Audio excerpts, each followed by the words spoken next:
Actually sometimes deliberately हम ये effort करते हैं कि actually we listen to a lot of world music. काफी लोगों को ये लगता है कि सिर्फ इंग्लिश गानों में से ही लोग इंस्पायर होते हैं और इंग्लिश गानों से ही कॉपी करते हैं. But actually getting inspired, I don't think there's anything wrong in getting inspired.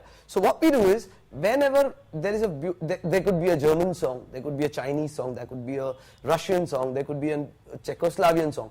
What we do is, we listen to that song, probably couple of times, and then we just switch it off. Then we delete it from our system.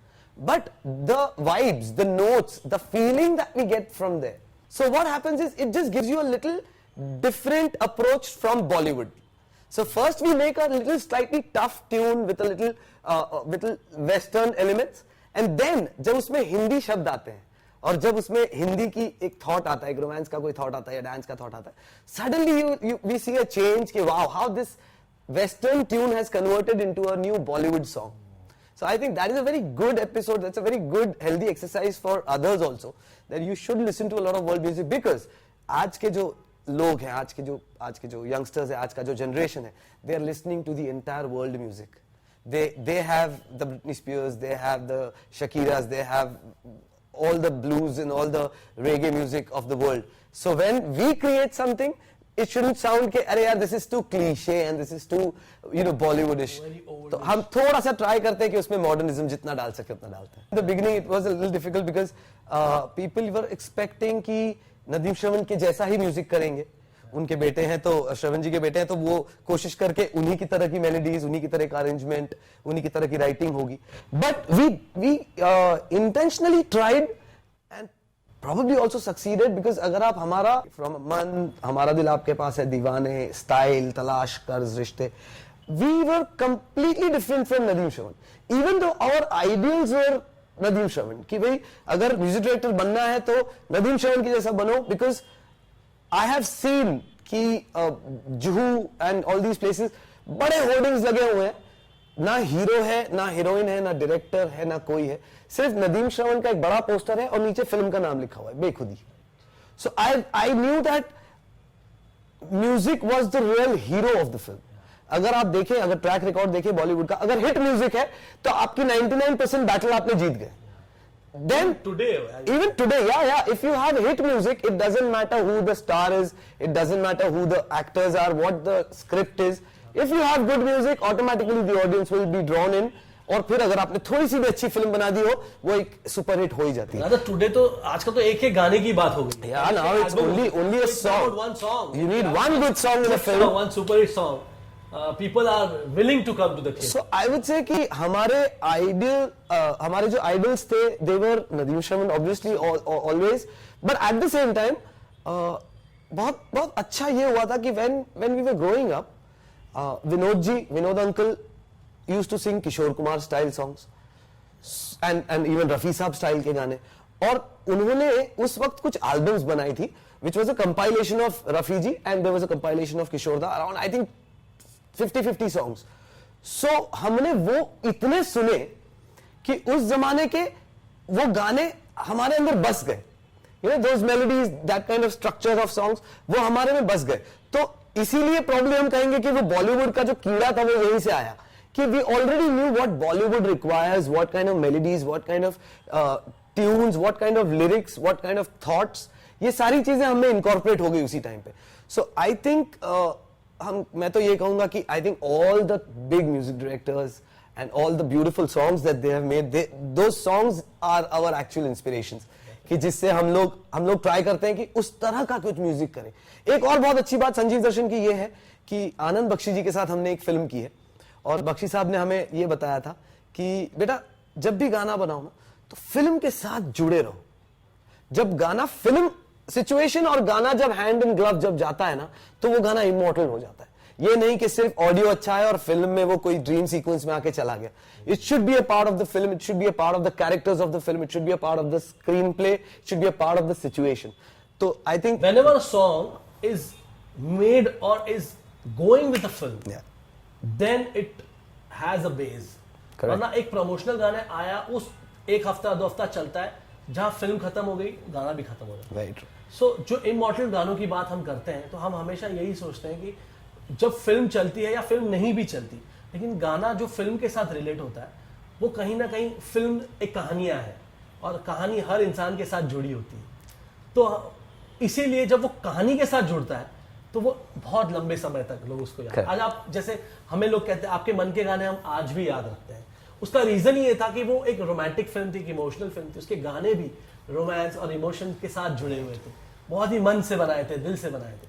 सो इसीलिए वो आज तक, आज 10 साल से भी ज्यादा हो गया और आज भी वो फ्रेश लगते हैं गाने। So this is the idea कि you know this is where Sanjeev Darshan are good at music, कि हम इस चीजों को समझें because of the great inspiration Nadeem Shravan. They are new composers, they are very talented, they make very good songs.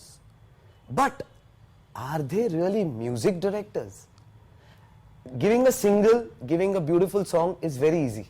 But giving a song in a certain film on a particular situation and to justify that situation takes a lot of maturity, takes a lot of experience of life, takes a lot of Bollywood experience, and I think that's where we stand. That's why Chil Gaye Naina in the film NH10. NH10 mein there were around I think 6-7 other songs.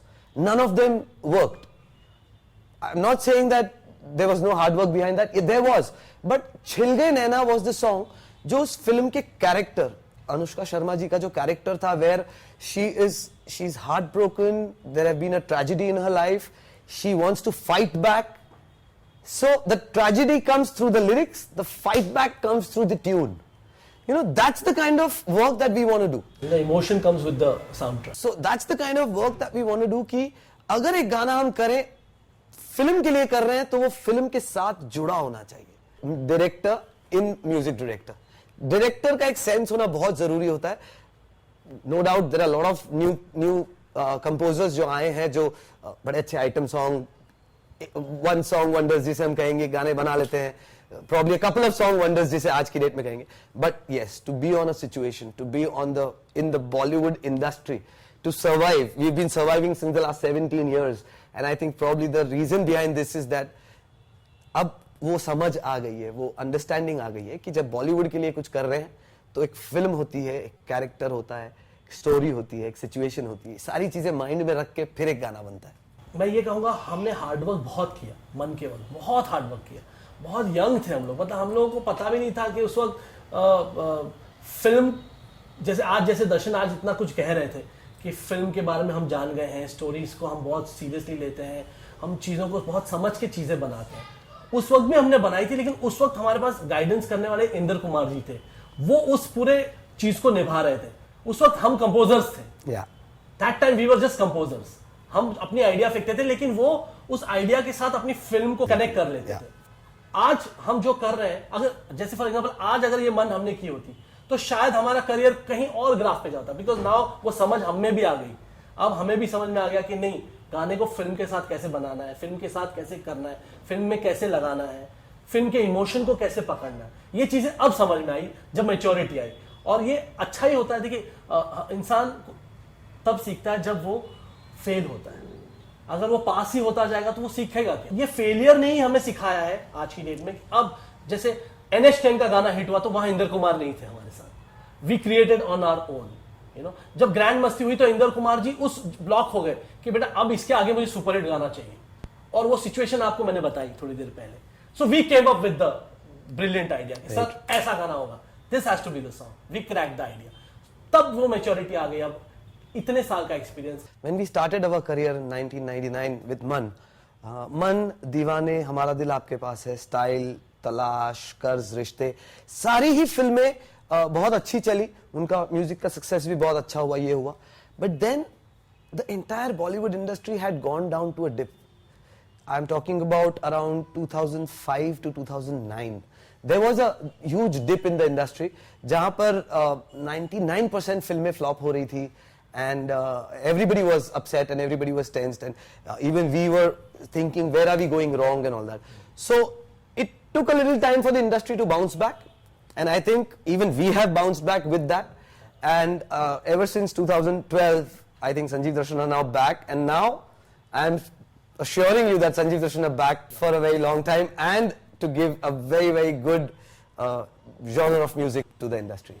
और आज भी जब भी कोई situation आती है, I think by default we have to listen to at least 5 to 10 of old songs, जिससे essence मिल जाती है कि रूह क्या होगी गाने की, फिर उसकी बॉडी हम क्रिएट करते हैं. हम लोग सोच रहे हैं, but again I am waiting for the right platform, the right timing for an album, because आजकल एल्बम नहीं है, nowadays it's just a single. So we are working on something, but again I don't want to be in a rat race. I don't want to do the same hip hop, rap, and I don't want to do the same जो already आ चुका है market में. I think Sanjeev Darshan are going to come up with something completely different, and I will probably also target an international entry. So I would love to associate with an international star, probably a female singer, जहाँ पर Sanjeev Darshan as singers भी आएंगे, as artists भी आएंगे in an album, and probably we would also like to incorporate some some international stars, so that the thing that we create goes global. It shouldn't just be for India, it should be a global thing where Indian music can be highlighted abroad also. So some planning like that is already going on, fingers crossed. बहुत जल्दी आपको एक good news देंगे. Because film music भी बहुत demanding हो गया है आज की डेट में. आप देख रहे हैं कि फिल्में सालाना हजारों फिल्में रिलीज हो रही है, हजारों म्यूजिक रिलीज हो रहा है, बट चलने वाली चीज़ें बहुत कम है मार्केट में. बहुत कम फिल्में चलती हैं, बहुत कम म्यूजिक चल रहा है. तो उस रेस में बहुत एक्सपेक्टेशन है हमारे शोल्डर पे भी कि संजीव दर्शन जब भी आए, चाहे वो एक गाना लेकर आए, चाहे वो पूरा एल्बम लेके आए, चाहे वो सिंगल लेके आए, चाहे वो कुछ भी लेके आए, क्या करेंगे, क्या नया लाएंगे, क्या डिफरेंट होगा. ये एक चैलेंज है. Hopefully with God's blessing we are trying our level best कि हम ब्यूटीफुल कुछ करके फिर से मन जैसे संगीत या उस लेवल का संगीत फिर से पेश करें आपके सामने. Frankly speaking, we've grown up in between awards. I think Nadeem Shravan जी को 5 साल लाइन से फिल्म फेयर से कह के स्क्रीन बोल के आप नाम ले लो उस अवार्ड का. So when we were kids, हम लोग तो अवार्ड नाइट देखने जाते थे कि हीरो हीरोइंस को देखने जाएंगे, और ऐसा होता था कि 5 नॉमिनेशन नदीम श्रवण के थे तो कंफर्म था कि अवार्ड तो इन्हीं को मिलने वाला है. So for us award is not really a very precious or a very this thing. Yes, I would love to receive an award if I'm doing good job, but again I think awards are secondary reward that we get when the audience love the song. जब एक गाना appreciate होता है, जब an RJ on radio speaks good about the song, जब whenever we are giving an interview and someone says कि we love this song, so I think that is the bigger award जो हम सोचते हैं कि हमें चाहिए, rather than a statue. कोई फिल्म मुझे नहीं अच्छी लगी, दर्शन को बहुत अच्छी लगी, तो दर्शन के लिए वो फिल्म बहुत अच्छी है, मेरे लिए वो ओके फिल्म थी. सो वो एक पर्सनल व्यू जैसा है. हमें लगता है कि यार ये इसका गाना ज्यादा अच्छा था या ये फिल्म डिजर्वेंट थी, बट दूसरे को लगा कि भाई वो तो पैनल में वो जज है तो वो अवार्ड उनको मिल जाता है. इसीलिए हम फोकस कभी या गाना ऐसा नहीं बनाते कि हमें अवार्ड विन करना है. नहीं, हमारा अवार्ड है हमारा गाना. Yes. हम अगर एक अच्छा गाना क्रैक कर रहे हैं, वो गाना मार्केट में जिस दिन चलता है, जिस दिन वो मार्केट में अप्रिशिएट होता है, वो हमारी फिल्म को प्लेटफॉर्म देता है, वो हमारी फिल्म को हिट करता है, हमारी ऑडियंस बनाता है, वो सबसे बड़ा अवार्ड है हमारा.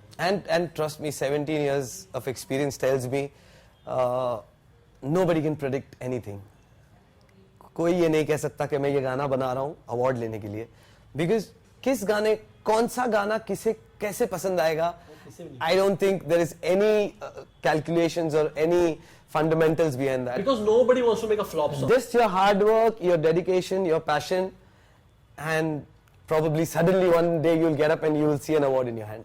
एक composer जो होता है, they are probably जिसे कहते हैं ना सूफियाना होते हैं, वो वही बनाते हैं जो उन्हें पसंद आता है, और उसमें ये हो जाता है कि एक आधा गाना ऐसा आ जाता है, ऐसी सिचुएशन में आ जाता है, ऐसे प्रोडक्शन हाउस को मिल जाता है, ऐसे सिचुएशन और ऐसे स्टार पे आ जाता है, that suddenly the audience starts loving it. Now ये इंडस्ट्री का भी एक उसूल है कि जो गाना हिट होता है, 4 प्रोड्यूसर आके ये बोलेंगे सर वैसा कुछ गाना दे दो ना sir. So sometimes deliberately we have to either convince them otherwise, or we also have to make a song which is a slightly similar song like that and give it to them, because उसको छोड़ के उनके दिमाग में और कुछ नहीं चलता है, because they see a success, they see the success of a certain song and they feel कि अगर हमें वैसा गाना मिल जाए हमारी फिल्म भी उतनी बड़ी हिट हो जाएगी. But what they don't understand is जब एक गाना आ जाता है, वो हिट हो जाता है, तो it becomes immortal, उसे साइड कर दो और कुछ नया क्रिएट करो. आप अपनी तरफ से कौन सा हिट गाना दे सकते हो वो देखिए. तो ये फाइट ऑलवेज चलते रहती है कि सर वैसा कोई गाना दे दो ना सर। ऑस्कर मिला ए.आर. रहमान सर को जय हो सॉन्ग के लिए। जय हो सॉन्ग मेरा भी फेवरेट सॉन्ग है, बट मुझे जय हो से ज्यादा उनका और जो काम किया उन्होंने, पता नहीं कितना काम किया। रोजा फिल्म के गाने ले लीजिए, दिल से, Bombay, I think that music also deserve equally जो उन्हें ऑस्कर मिला है। आई थिंक मुझे लगता था पर्सनली ऑस्कर तो उनको सारे काम के लिए मिलना चाहिए था, not for a particular song. Awards are now a very periodic thing. उस पर्टिकुलर पीरियड में आप कहां हैं, at that particular moment if you are on top you will most probably you will get the award. So I think Shahrukh January sir को मिलता है, परसों Aamir sir को मिलता है, और कमाल ये हो गया कि आजकल हर अवार्ड में हर अलग अलग लोगों को मिलता है award. So how anybody will come to know के which is a genuine award. No, I think the best time to release it's become personal choices, you know, कि मुझे आमिर सर की फिल्म अच्छी लगी तो मैंने आमिर सर को दे दिया, उनको शाहरुख सर की फिल्म लगी तो उन्होंने शाहरुख, correct, उनको सलमान खान की फिल्म अच्छी तो उन्होंने सलमान को दे दिया। It's like this. आज वो वक्त नहीं रहा, वो वैसा रहा ही नहीं है सब कुछ। Everything is changing, so this is also a part of the change.